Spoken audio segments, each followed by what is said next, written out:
ओम श्री सद्गुरुदेव भगवान की जय। गुरु पूर्णिमा एक त्योहार है, एक उत्सव है जो भारतीय संस्कृति में गुरु शिष्य परंपरा के निमित्त है। एक शिष्य, एक साधक योग साधना को करता है,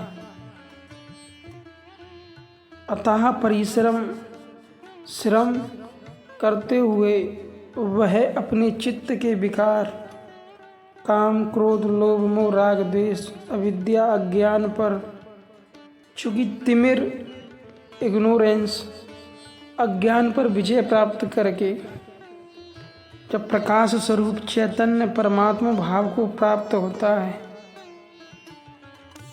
तब वह पूर्ण है, पूर्णत्व को प्राप्त है। दूसरे शब्दों में वह ब्रह्म पूर्ण है, शांत, सम, निर्दोष, स्थिर और आकाशवत है।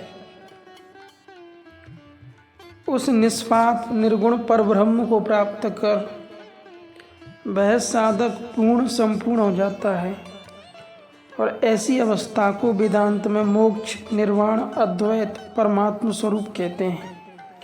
चूँकि यह एक अवस्था है जो योगजन्य है और ऐसी अवस्था को प्राप्त साधक ही पूर्ण है। वो एक महान शिष्य योग साधना से एक महान गुरु में परिणत हो गया, वह सद्गुरु का स्वरूप हो गया।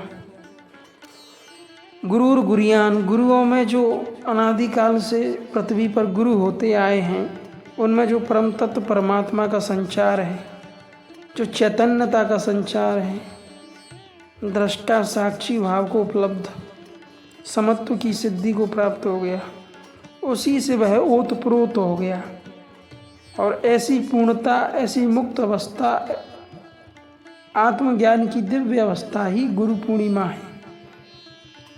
गुरु पूर्णिमा का त्यौहार आपको एक संकेत करता है कि अपने हृदय में छुपे अदृश्य, अज्ञात, अविज्ञेय परम तत्व परमात्मा स्वरूप को प्राप्त करो।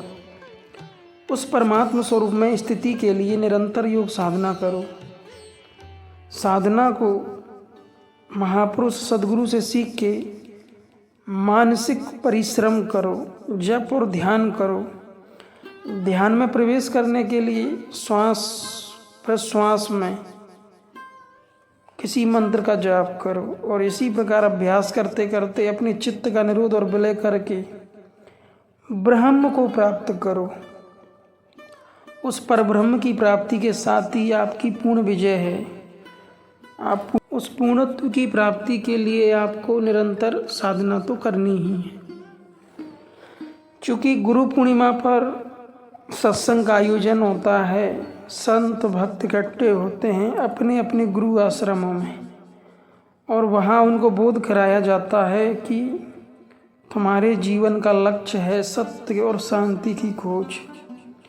घट में समाधि, हृदय में प्रशांत समाधि सक्रिय हो और आंखें समाधि से खोलो तो जगत के प्राणियों के लिए दया और करुणा हो।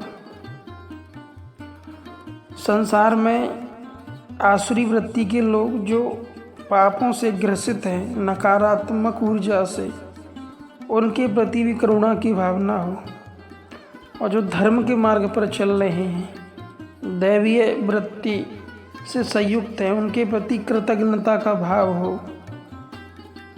इस प्रकार अपनी चित्त की वृत्तियों को अनुशासित रखते हुए निरंतर साधना करते हुए अपने पूर्ण शुद्ध बुद्ध चैतन्य को प्राप्त कर लेना ही गुरु पूर्णिमा का संकेत है कि आप एकांत में संयम और अनुशासन पूर्वक योग साधना करके अपने ब्रह्म स्वरूप को जानो,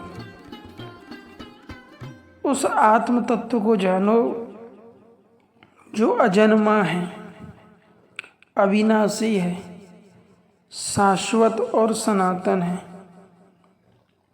सतचित आनंद है और उससे ओतप्रोत चित्त भी निर्मल निष्पाप आनंदमय हो जाता है। कबीर साहब कहते हैं, कबीर मन निर्मल भयो जैसे गंगा नीर, पाछे लागे हरि फिरे कहत कबीर कबीर। जब कबीर साहब ने कहा कि भक्ति करते करते हमारा मन निर्मल हो गया, निष्पाप सम शांत स्थिर हो गया, तो भगवान ही सर्वत्र से बोलने लगे, अनुभूति देने लगे, आत्मा अनुभूतियाँ मिलने लगी। हर देश में तू, हर भेष में तू, सर्वत्र आत्म संचार हो गया। अनुभूतियाँ सक्रिय हो गई कि वह सर्वत्र है, अंदर बाहर, एक ही देखूं भाव मिटा सब दूजा। तो उस परमात्मा की अनुभूति कर लेना ही योग साधना का महान फल है। उसके लिए आप परमात्मा की सेवा और सुमरन करें। तो हर जगह व्याप्त है वो, मगर नजर आता नहीं, और योग साधना के बिना कोई उसे पाता नहीं। निरंतर श्रद्धा भक्ति से साधना करके ही उस आत्मज्ञान की अवस्था, मोक्ष निर्वाण की अवस्था प्राप्त होती है। और ऐसी अवस्था को प्राप्त कर लेना ही पूर्णिमा है। गुरु तत्व विदित हो गया अंतःकरण में। वो गुरुओं का भी गुरु जो परम तत्व परमात्मा है, उसका सम्यक अनुभूति हो जाना और उसी से चित्त का उत्प्रोत हो जाना और चित्त का उसी में विलय हो जाना गुरु पूर्णिमा का महान सांकेत है। तो गुरु पूर्णिमा पर गुरु दरबार में जाना चाहिए, गुरु महापुरुषों की सेवा करनी चाहिए, सत्संग सुनना चाहिए, लेकिन सही अर्थों में निरंतर साधना करके अपने चित्त को निरोध और विलय करके अपने स्वरूप को प्राप्त कर लेना ही गुरु पूर्णिमा का महान उद्देश्य है। और वह परमात्मा सर्वत्र है, उसकी अनुभूति योग साधना और ध्यान से ध्यान में ही होती है। ओम श्री परमात्मने नमः। एक संत ने कहा, कौन हूँ मैं, कौन हूँ मुझे जानता कोई नहीं, हर जगह मौजूद हूँ पहचानता कोई नहीं। तो जो गुरु पूर्णिमा पूर्णत्व को प्राप्त हुआ, अपने स्वरूप को प्राप्त हुआ, वो सर्वत्र सम शांत और निर्गुण निराकार अव्यक्त भाव में स्थिर हो जाता है। वो ऊर्जा शरीर चूँकि आत्मस्वरूप में स्थित होने के कारण सर्वत्र से ही कार्य करता है। ओम।